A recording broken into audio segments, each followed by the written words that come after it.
Good afternoon, everyone. We're excited to be having our Coffee and Careers event today, hosted by the School of Public Health, Faculty of Medicine at the University of Hong Kong. So whether you are from the Global Health and Development, Masters of Public Health, or Research Postgraduate Program, alumni, or a guest from outside the school, we'd like to extend a warm welcome to you. So for those who are joining us for the first time for the Coffee and Careers, it is basically a series of conversations with professionals in the global health and public health fields to really learn from their career journeys and their passions. And so typically these sessions will start off with a conversational interview, and then we'll move into a Q&A session. So we do encourage you to submit your questions using the Q&A function below throughout our talk, and we'll get to them when we get to the Q&A section. So I'm Myra Chung. I'm from the School of Public Health. And joining us here today, we have Ms. Leontine Chuang. And Ms. Leontine Chuang is the CEO of the American Club Foundation and the former Assistant Resettlement Officer from the United Nations High Commissioner for Refugees at the Hong Kong office, the UNHCR. So Leontine, thank you so much for joining us today. Thank you for having me today, Myra. Yeah, we're really glad that you're here with us. And so since this is the first time that many of the people here are meeting you for the very first time, maybe I can share a bit of something that I learned during our conversation leading up to this point. So one thing I have learned from you from our conversation is that throughout up to this point of your career, you've done a lot. And what strikes me most is that no matter what you're doing, whether it's practicing corporate law, volunteering at community NGOs, and working at international intergovernmental organizations, the common thread that runs through all of your work is your passion and commitment to improving society. And so one of the challenges that you are passionate about is protecting human rights and advocating for those who are vulnerable. In particular, refugees, asylum seekers, as well as vulnerable people groups in Hong Kong. And so that's really why we're excited to have you here, because really when we think about global health and public health, we're thinking more than just improving physical health, improving the healthcare system, but we're actually looking at populations and looking at the health of societies. And so that's why we're really glad that you can be here with us. And so without further ado, perhaps we can get started. So Leontine, would you mind by starting off by sharing a bit about introducing yourself and sharing a bit about what you do at the American Club Foundation? Sure, I'd be happy to do that. Thank you. So first of all, thank you all for joining us today and for being interested in listening to me talk about my career path. I actually don't have a background in public health or in anything health related, but surprisingly, so much that I have done in my career throughout all my different jobs have really touched on health issues. And so I think one of the most important things that we need to think about when tackling world issues and global issues is that, the answer to everything has got to be multidisciplinary. So I think that it's very important to collaborate and to work with and to have knowledge about different aspects and different disciplines in order to be able to be the best at tackling sort of world issues. So just a very quick brief background on myself. I'm from Hong Kong, but I went to the US for school and I studied law in the United States before becoming a corporate lawyer for the first 4 years of my career. So while I was a corporate lawyer was when I first started getting interested in refugee work, because by day I did IPOs, but by night I actually worked with NGOs in the U.S. that helped get asylum seekers refugee status in the U.S.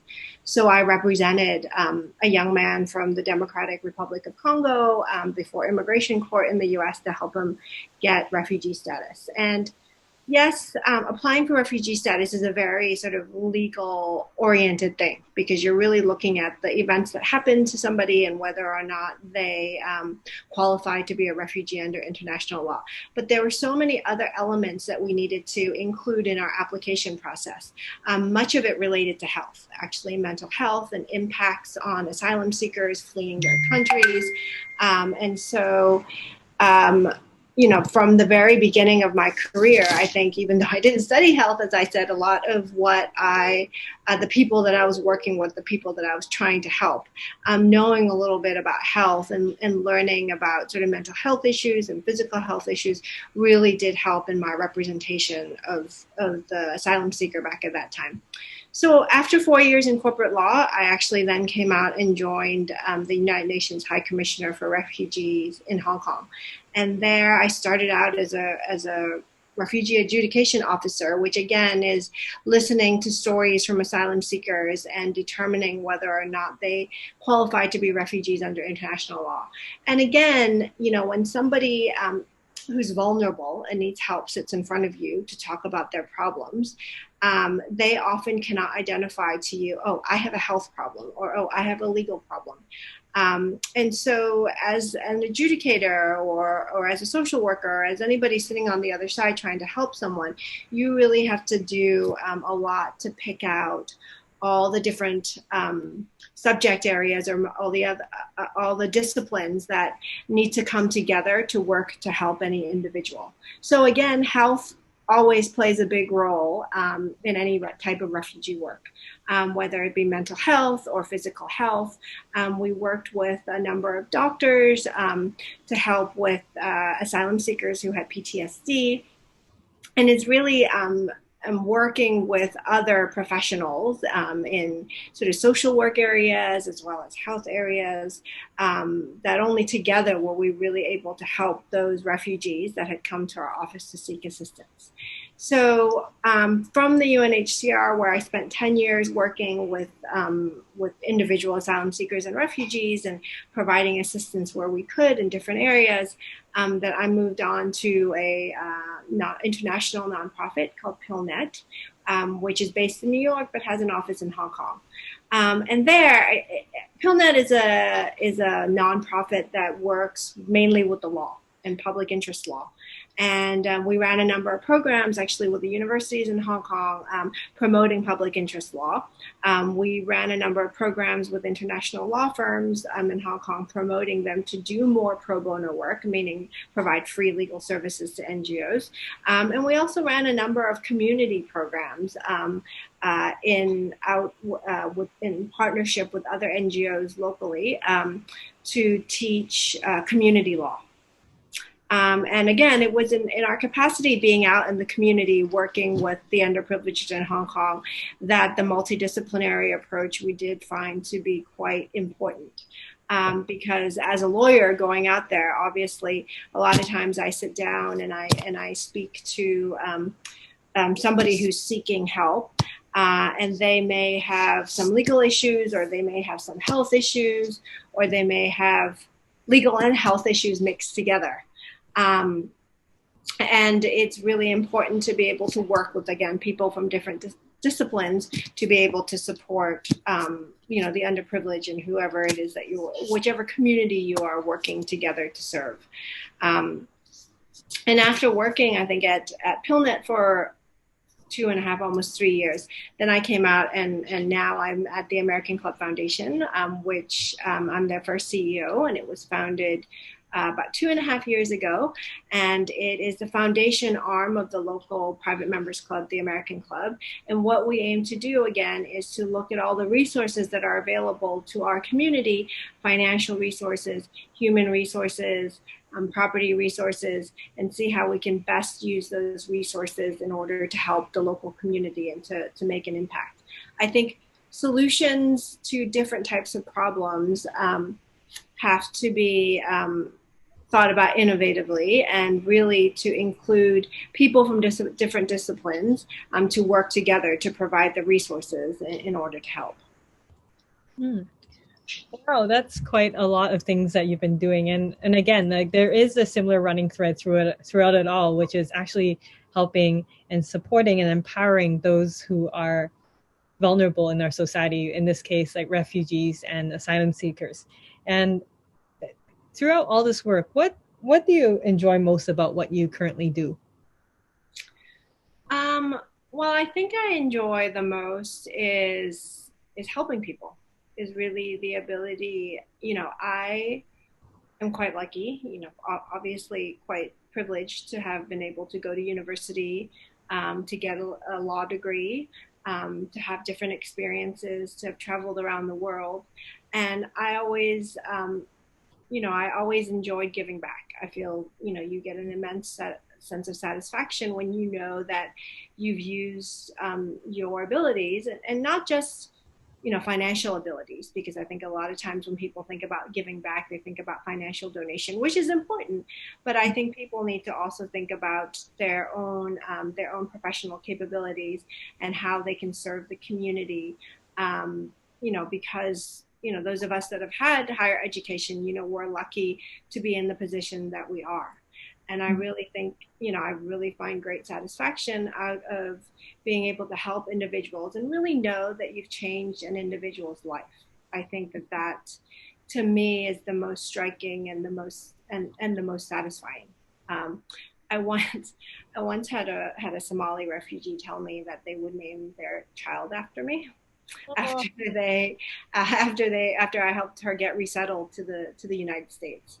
And I think little things like that, when you've changed somebody's life, and and it can be a big thing, like helping them get refugee status and then move on to live in the United States, or it can be a little thing, like if you're working in the community and you're teaching English to children, and really your an individual's effort to spend their time or their money or their resources really to help another individual. I think that is really what impacts me the most. Mm-hmm. And I really resonate with what you're saying too, especially because when you're in the community, the statistics that we see, there's a face to it. Yes. It's no longer a percentage that we see, but you actually can see lives being changed. And so I think that's something that's really unique about the things that you work on, the things that you do. And I want to get back to when you first started your career. So I remember you telling me that you started your university career studying political science, and then you went into getting your Juris Doctor and then practiced corporate law in New York. Can you tell us a bit about what made you decide to pursue law in the beginning? What made me, well, I've always been interested in political science and international relations. That's just a topic that I've always been interested in since high school. And originally, I went to university thinking I was going to be a doctor. I thought I was going to do health, and then I decided that wasn't for me. But law was just sort of a natural path from after studying political science. And, I became interested in topics about justice and finding justice for people and fairness. And so I thought that, law would be, a good topic to study. Mm-hmm. And honestly, I think studying law, I mean, I probably didn't know that when I was in college and thinking about going to law school, but studying law really trained my mind to think a certain way and to problem solve. And so I really think that at that time that it was just a natural path for me to get into. So from law, you made a switch from practicing corporate law into working at UNHCR, which is an intergovernmental organization. What made you make that transition? What was happening at that point? Well, I had decided to take a break from corporate law, and I was actually, in the middle of a break, and likely would have moved on to another corporate law job, either at a law firm or likely in-house at a company.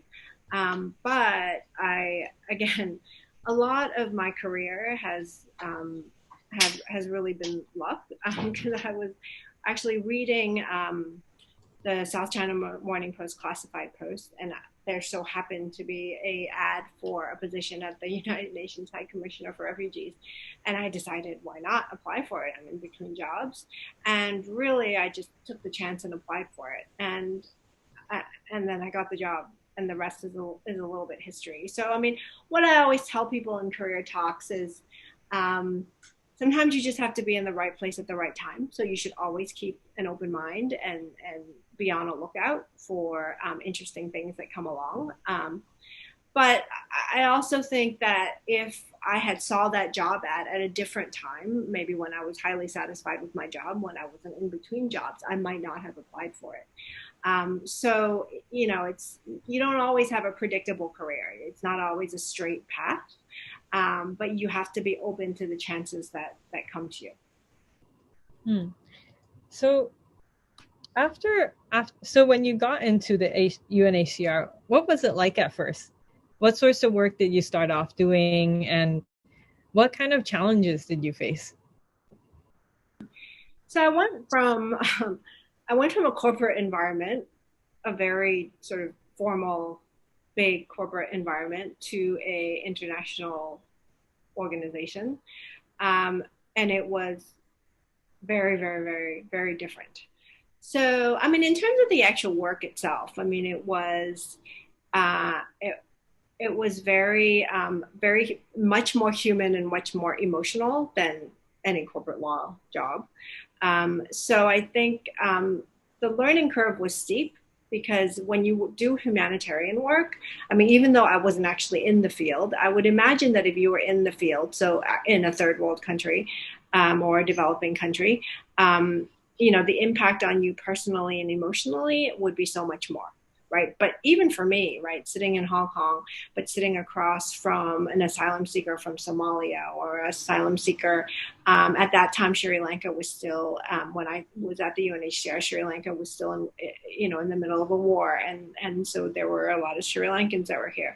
Or, somebody from Eritrea. The stories that they tell can be pretty horrific. Right. And so to some extent, as an adjudicator, you sort of have to, that was one steep learning curve, is really to learn to separate your emotions from your job. Because, I have no doubt that every single person that sat in front of me to tell me why they had fled their country had some sort of a problem in their country. Otherwise, they wouldn't be here. If they wouldn't be sitting in front of me, right, thousands of miles from their country. But under international law, there's a very specific definition for a refugee, and not everybody qualifies for that sort of assistance. And I think that on an emotional and personal level, that was probably the hardest, was to learn that, you have to be professional, you have to do your job, you have to adjudicate, and that, but, learn to sort of separate your emotions. And sort of on an everyday office level, I mean, working for the UN it's a very big bureaucracy. Everything is 10 steps away from you in terms of admin and sort of getting things done. Things probably aren't as efficient as they are at some corporates. And so it was really getting used to the whole UN system. And learning the whole UN system, that was quite a steep learning curve also. So, since you have worked in the UNHCR for 10 years, which is a significant part of your career, how would you say your roles have changed and as you continue to develop in this organization? Yeah, sure. So when I started, I was in a team of, I can't remember, maybe there were 4 or 5 of us. And we were all refugee status determination officers. So our sort of primary role was to interview asylum seekers and to, write reports and together with the team make a decision on whether somebody qualified to be a refugee or not. And honestly, the system in Hong Kong is completely different now. So this is before, for those of you that might know, the unified screening mechanism that the government runs now. This is when the UNHCR still ran the adjudications process in Hong Kong. So I was part of a team and had a manager and in the first year really did mostly just interviews and legal writing. But as I progressed in my career and learning more about different aspects of protection, which is what, the legal part is all housed under the protection unit. I did other types of protection work. Like I would work with other protection officers to visit people in detention, work with unaccompanied. There's certain policies regarding unaccompanied minors that would come to the office, or single women. Those that had faced certain types of maybe sexual abuse in the past. So we have policies for everything. And so as I, the longer that I stayed there, I got involved with more and more interventions to deal with different types of protection issues. Ultimately, I then moved to do resettlement, which is the flip side. So the next side, because first an asylum seeker comes and they get adjudicated to see whether or not they qualify to be a refugee. And once you're a refugee, then in pre-Trump era, mostly those refugees had to be moved out of Hong Kong, and they were resettled to other countries in the world that had resettlement programs for refugees. And the United States ran the biggest resettlement program in the world until Trump came along. So most of our refugees were resettled to Canada way back then, when to the United States, and also Canada second. And so as a resettlement officer, I would then take the case of the recognized refugee and prepare their application and help them argue to the resettlement countries that they should be admitted under their resettlement rules. Wow, that sounds like a very hefty process that refugees or anyone coming, like leaving their country, coming to Hong Kong, has to go through. How long is this process usually, from the time they arrive and getting their status? And Oh, years. I mean, resettlement often takes. I mean, I don't know how long resettlement takes now. I don't even know if resettlement is still well, obviously with COVID not, but I mean, there's a lot of, resettlement is just, the sort of refugee side term for immigration, right? Process takes a long time, but the adjudication process took a while too, because we didn't have a huge team at that time that I was there. And when I first was hired, there was a pretty high caseload. Wow. And so I'm also wondering, like, because just now earlier you also mentioned that being able to work in a very multidisciplinary environment is so important for your job. Can you give some examples as to how this works out in your job, maybe on a day-to-day, or some of the projects that you've worked with in the past? Like the work with the refugees, or the work that I do now, or both? It can be work with the refugees or work that you do now. Okay. So like I said, when for refugees, obviously, when I've had people come, when somebody comes in front of you and they have a problem, and they tell you their problem, like they're not going to be able to identify, or they may not be able to specify exactly how, what topic their problem is related to, or how they can, or what type of help they need. So it's really up to you as the person that's helping to tease out, oh, well, I think that obviously this person has for example, somebody that might have PTSD, right? Or somebody that's obviously having a very difficult time back in my refugee days, to talk about their experiences. And unfortunately, in order to adjudicate if somebody is a refugee or not, I have to hear about their experiences. There's a lot of training that I need, right, as the adjudicator, in speaking with the person who's gone through trauma. So certainly, inside UNHCR, there are protocols and trainings that you go through. When somebody is recounting a traumatic experience, you don't want to keep asking them the same question. You don't want to ask it in an accusatory tone. You don't want a vulnerable person, to have to meet multiple officers and repeat the same traumatic incidents multiple times. There are protocols to be put in place. And so, I think even though as an adjudication officer, the bottom line is you need to know the law. You need to be, you need to be a lawyer. You need to have a legal background. But there's so much more that's layered on top of that in order to make you a good adjudication officer.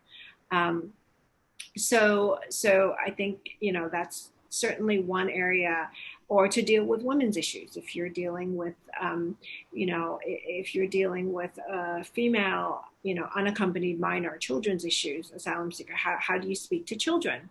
How do you speak to children when you need to interview them about what happened to them? It may have been quite traumatic again. So I think you have to, you have to learn about, you have to know your legal issues, you have to know about health issues, you have to know about, issues related to unaccompanied minors, or to women, or to the vulnerable, or to somebody who's been tortured. How do you talk to them? So I think, it's quite a steep learning curve for the adjudicator on that front. But, if you translate that out of the refugee context and you put it into working in the everyday community, right? So we ran some communities in my last job at PILnet. We ran some sort of community lesson, a community sort of street law is what we call it. So really teaching the law to the community in a way that they can understand it, because legal language is often quite complicated. So again, if I'm in a community center and somebody comes to me with a problem, they may be I'll just give an example. Once I had a mother who was in the process of getting divorced from her local husband, but she's a mainlander who has residency rights in Hong Kong. But she wanted to take her child back to the China to get some medical treatment, because that's where she knew the doctors, back to her village. But she was in the process of getting divorced. So there's so many issues mixed up in that problem. Like, she doesn't know it's illegal. If I'm in the middle of divorce proceedings, it is illegal for me to take my child out of Hong Kong, because she's in the middle of divorce proceedings. So she didn't know. So we had to explain that. We said, you can't just take your child to China, because that you would have contravened some judge's order, because you're in the middle of these proceedings with your ex-husband. But what she wanted to get medical attention for some medical help for her child, and she didn't know anywhere to be able to get it in Hong Kong, because she wasn't originally in Hong Kong. So then I needed to bring in somebody from the health profession to be able to help her get that medical support that she would have been eligible for in Hong Kong, but she just didn't know about it. So that's another example. People's daily problems are multidisciplinary. Like, there isn't most 99% of the time, you'll need different professionals involved in helping somebody solve their issues. And so it's, it's very important to be able to collaborate with others in different professions, but also as somebody who's trying to help, you need to have some basic knowledge about all different types of disciplines in order, I think, to be the most effective at what you do if you're really, truly wanting to serve the community. Mm-hmm. Yeah, thanks for sharing that, especially because even for our programs here, like our students would know, for example, if they're in the Global Health and Development program or the Masters of Public Health program, we often talk about how can we actually bring the different disciplines together to be able to understand the problem better, so that we can better develop solutions that can really meet the needs, so to speak. And so being able to put that together in a real world environment is something that makes public health and global health come alive. That brings, yeah. I have another a great example. It's actually not from Hong Kong, but it's an example that I learned at another sort of, it was a talk about multidisciplinary efforts in legal clinics. Because I'm a lawyer background, so I was attending this talk, and it was an example of a legal clinic in London. And so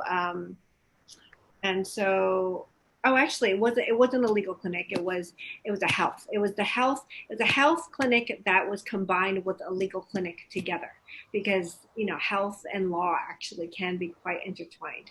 So at this health clinic in London, they were serving the underprivileged, and so it was low income people that was living in some sort of public government type housing in London.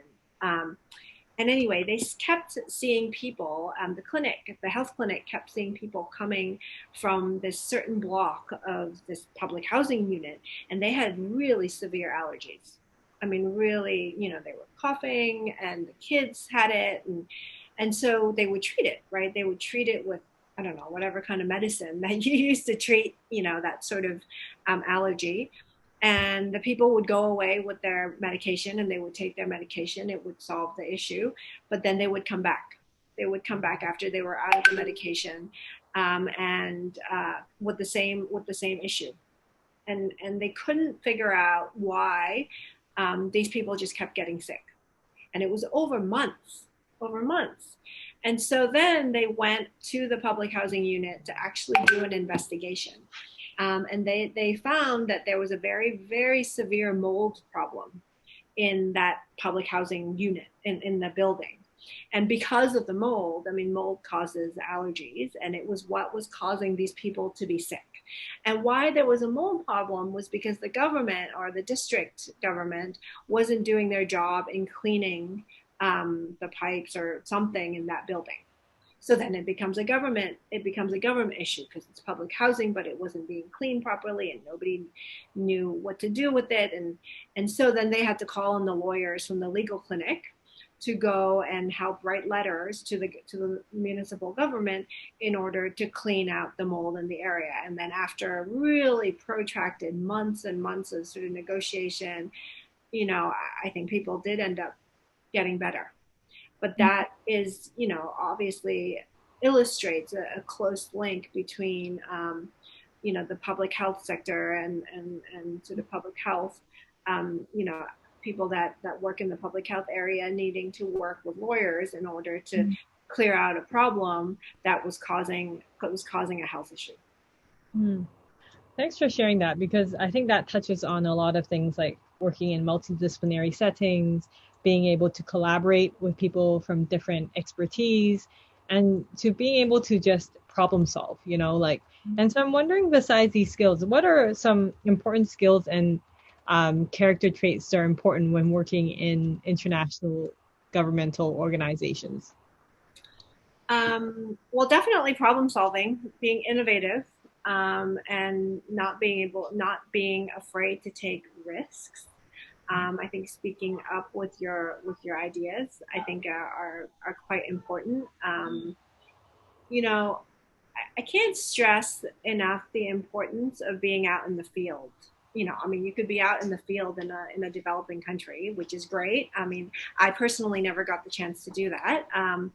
But I think you learn a lot by just being in the field, or it could just be being out in the community, right? I think you learn a lot from actually sitting out in the community and being amongst the people that you're serving.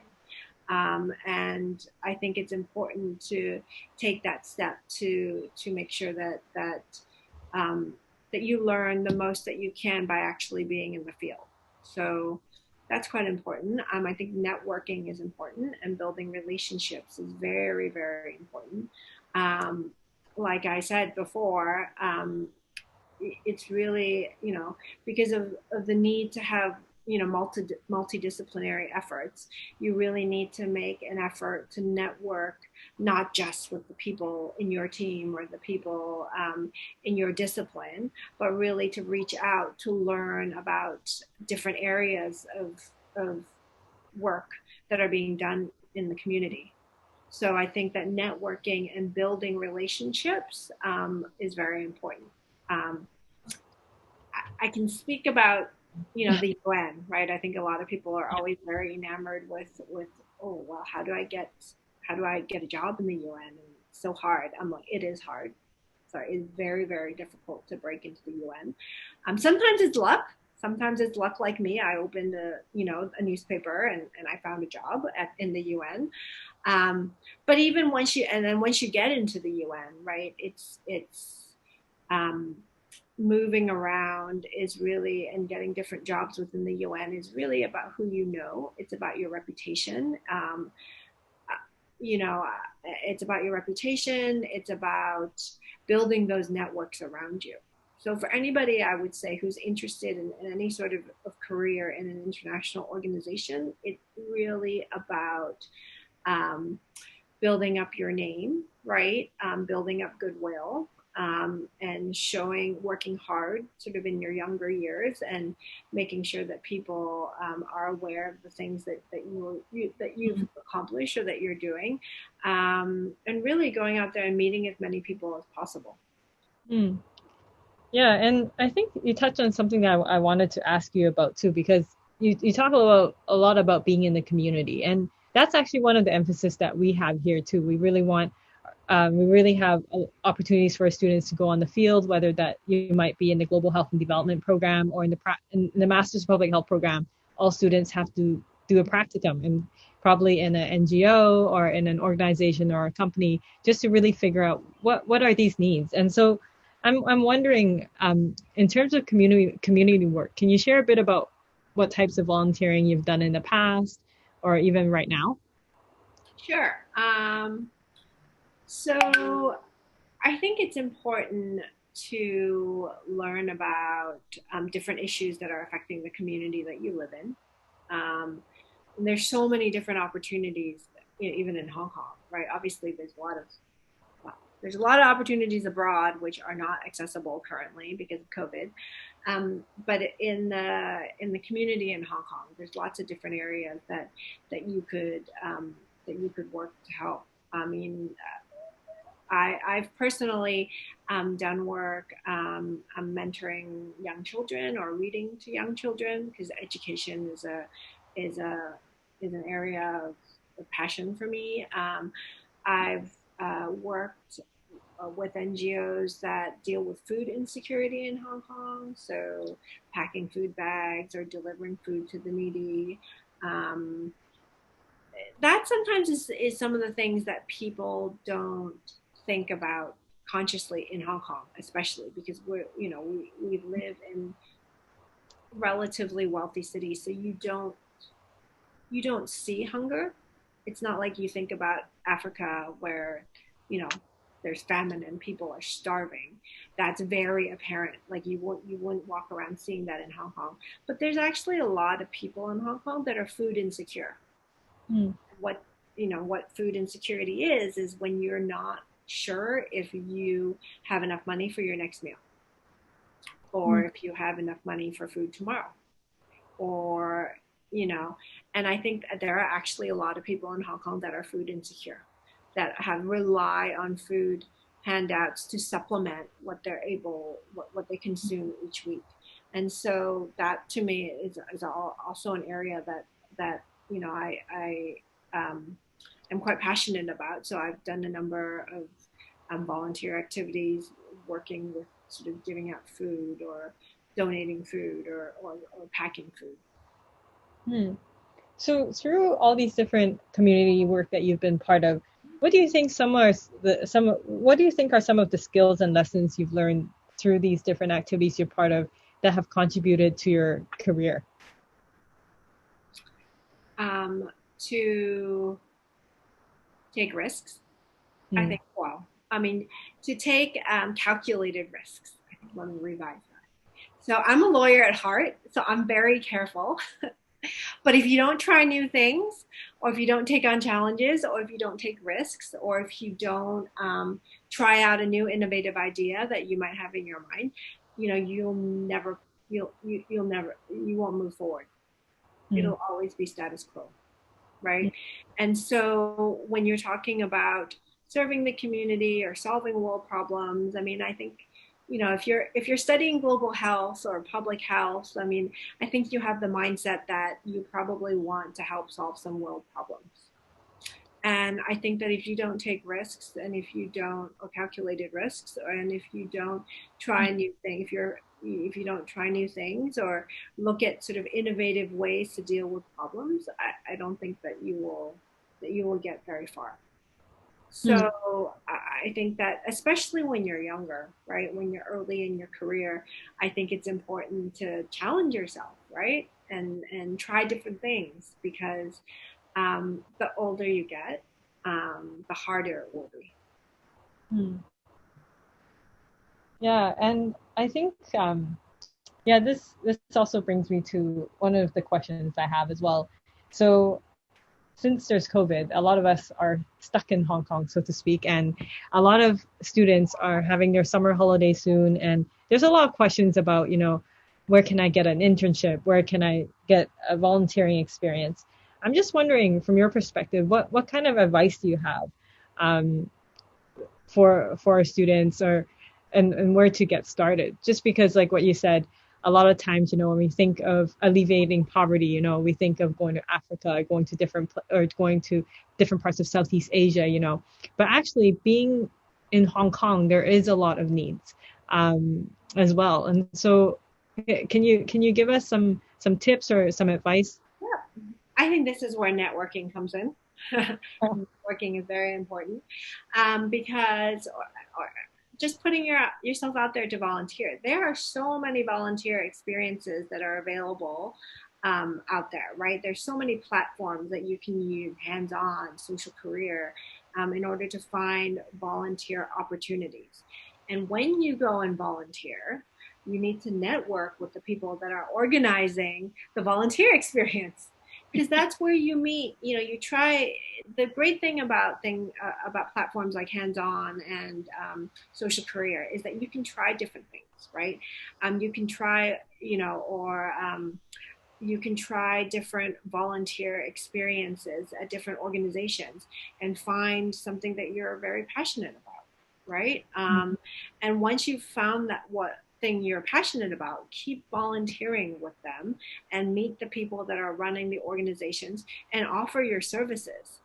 I think if you're looking for a paid internship in the sector, it might be a little hard. I will honestly say that, it's not, um, there's not a whole, most nonprofits don't have a whole lot of extra money for paid internships.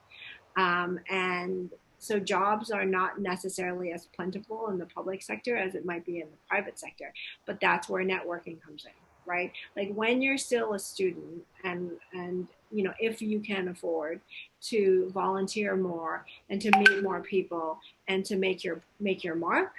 So when jobs become available, then people will think of you, Mm. right? And so, you know, most jobs are advertised publicly, right?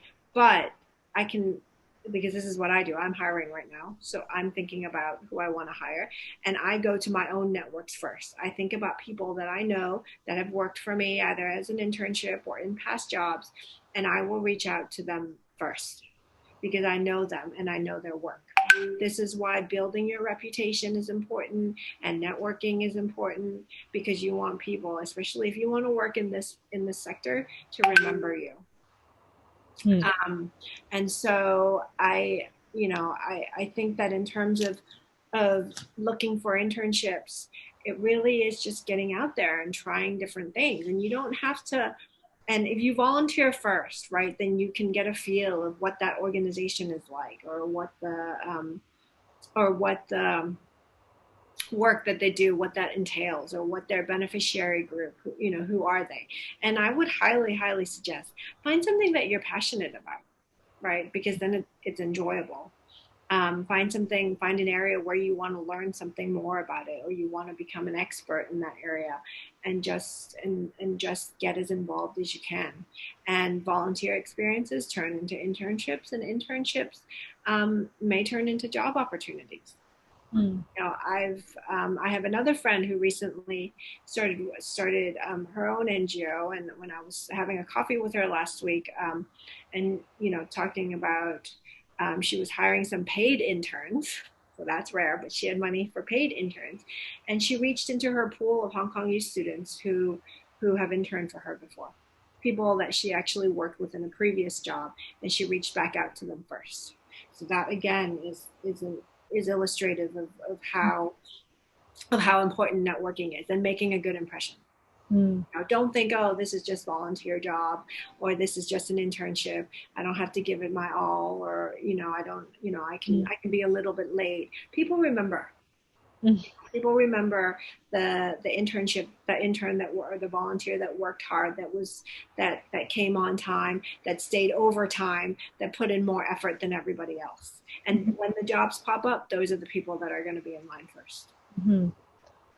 Wow, thanks so much for sharing all those tips. Actually, that was basically, I think, the last question that I have for you, because actually the question was, given that, working in intergovernmental fields, trying to work on world problems, these are all very different fields from, for example, working as a clinician or working in law, because it's so convoluted, the path.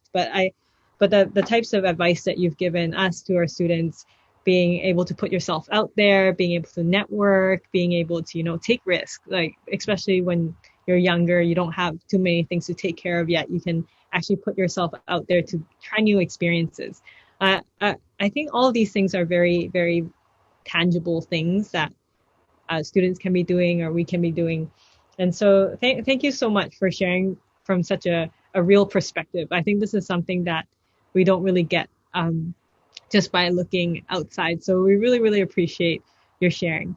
And so now I'd like to open it up for some Q&A from the audience.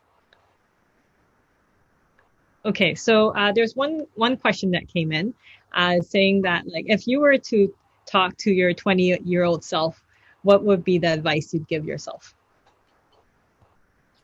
If I were to talk to my 20-year-old self, what um, I would say, if you're in your early 20s, work hard. Work hard and make an impression. I mean that I'd like to think I did that, so that put me in Mm, my position now. But I think the most, again, like I said, if I look back at my career, right, mm, and sort of my career progression, and and I have been quite lucky. I've been in the right place at the right time for a lot of my jobs.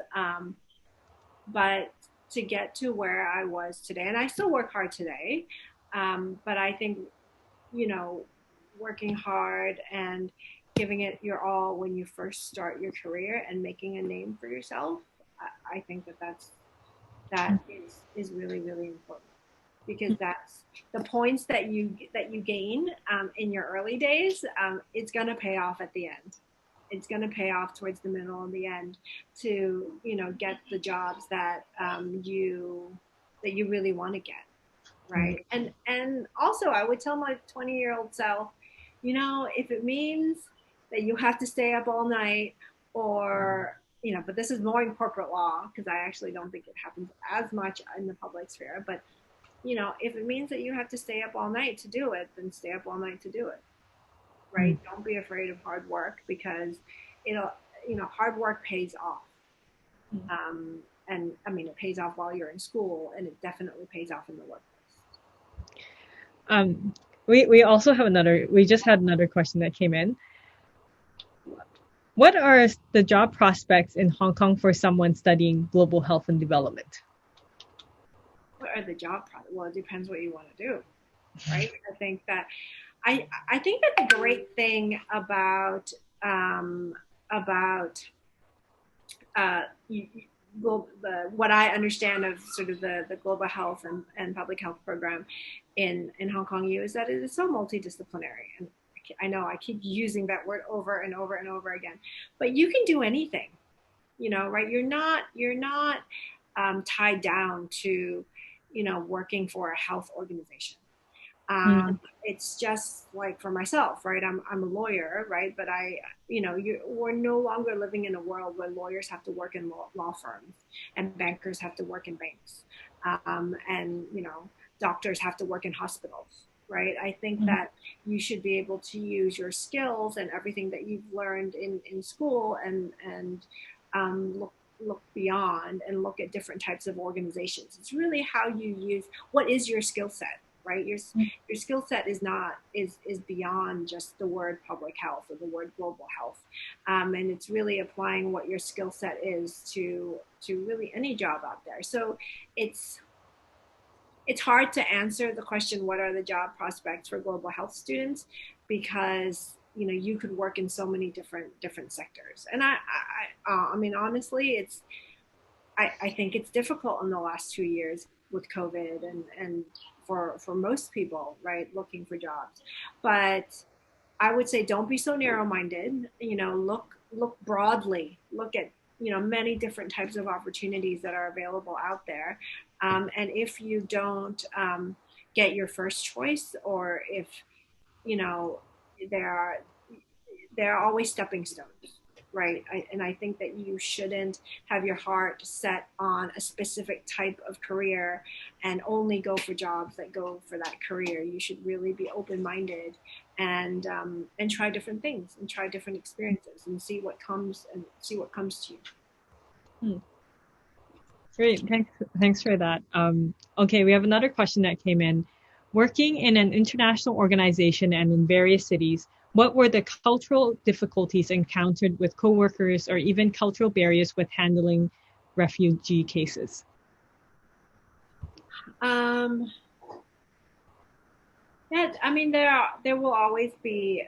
So when I worked at the UN, right? So obviously, I think the biggest thing is that you're interviewing people from different cultures, and a lot of it was learning on the job, really. And you're gonna make mistakes, like oftentimes, but I think that if you do make a mistake or a cultural faux pas, or whatever you want to call it, I think you just and I've certainly made cultural faux pas before, said things that other people may have perceived to be insensitive, but really I wasn't being insensitive.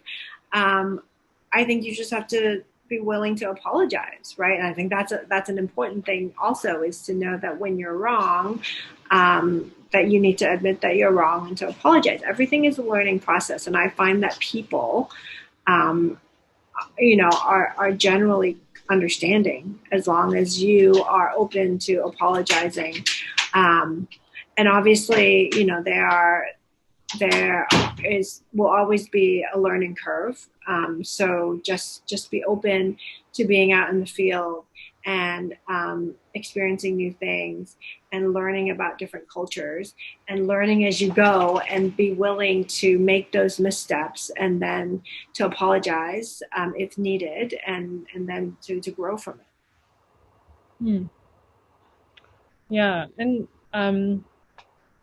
another question, thanks for that again. And another question that came in is, what is the most useful transferable skill you've made throughout your entire career journey?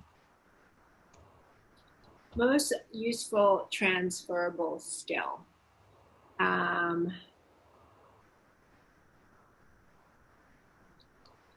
think one very useful skill as I've sort of come along is how do I best put this? Learning to multitask. I think it's a very important transferable skill. Is and learning to manage stress.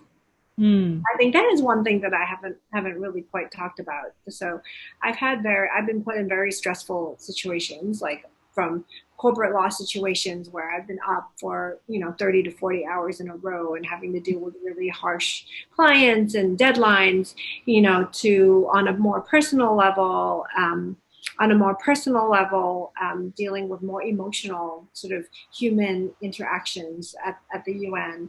And I think the stress that one feels, whether it's the physical stress from the corporate side or the emotional stress from, hearing sort of really horrific stories and dealing with very vulnerable people. I think that learning to be able to multitask and to take care of yourself and know when you as an individual needs to take a break or have a timeout or to take care of yourself, either mentally or physically, I think is really important and is useful in whatever profession you're in or whatever stage of life you're in. If you're going to be a parent, if you're you know, wherever you are, I think you need to learn how to take care of yourself first, in order to be able to accomplish the things that you want to accomplish. Hmm. And thanks for sharing that as well, because being able to multitask, manage stress, all of these things are something that we have to work through no matter what life stage you're in. And I imagine as you progress in your career, as you have more responsibility, this is even more important. And so, yeah, I think that's a great way to end our conversation today. But before we do so, I want to make a few announcements over the next few minutes. I'll wait for the slides to come up, because I know that here today, especially with our conversation with Leontine, we talked a lot about interdisciplinary learning and working. And I know that some of you here today are actually here because you're trying to figure out what this global health and development program is about. And basically, long story short, this program is part of the Bachelor's of Arts and Science family at the University of Hong Kong. And really, the Global Health and Development Program provides interdisciplinary learning opportunity for those who aspire to pursue a career in global health and development. So just like what we're talking about today, working on different public health issues, working on human rights issues, things like that. And the way this program is designed is that students will be equipped academically, and there will be opportunities to work on the field in different placement sites that we have connections to locally and internationally as well. So if you're interested in this, feel free to check out our website, and you can get in contact with us, and we're more than happy to have a chat. And the other thing is that we have a Global Health and Development Camp coming up. This is something that we do every year. It's pretty exciting. It is for middle school students from Form 4 to Form 5, Year 11 to Year 12, and grades 10 to 11. Basically, this is an opportunity for students to come together to learn about global issues and to learn from their colleagues and experts as well, and to really build important skills like public speaking, leadership, advocacy. And so this one's actually coming up on July 14th to 16th. And the application deadline is July 2nd. So if you're interested, you can sign up, or if you know someone that is younger and would love to be part of it, remember, you can register with us as well. And last but not the least, we have an evaluation form for this event. Please take a minute to fill it in for us, because we want to know how to better support you in your career journeys. And so filling it in will actually give us more insight on that. And last but not the least, we'd like to thank Ms. Leontine Chuang for spending a whole hour with us today, sharing about her journey, sharing about her advice and her tips, and just spending this time with us. And we're very appreciative of you being here today. And so thank you once again for joining us on this Coffee and Careers talk. All right. Thank you for having me. All right. Thank you so much. And so I think this marks the end of our event today. Thanks again for joining us. Stay tuned for more talks like these coming up. Thank you.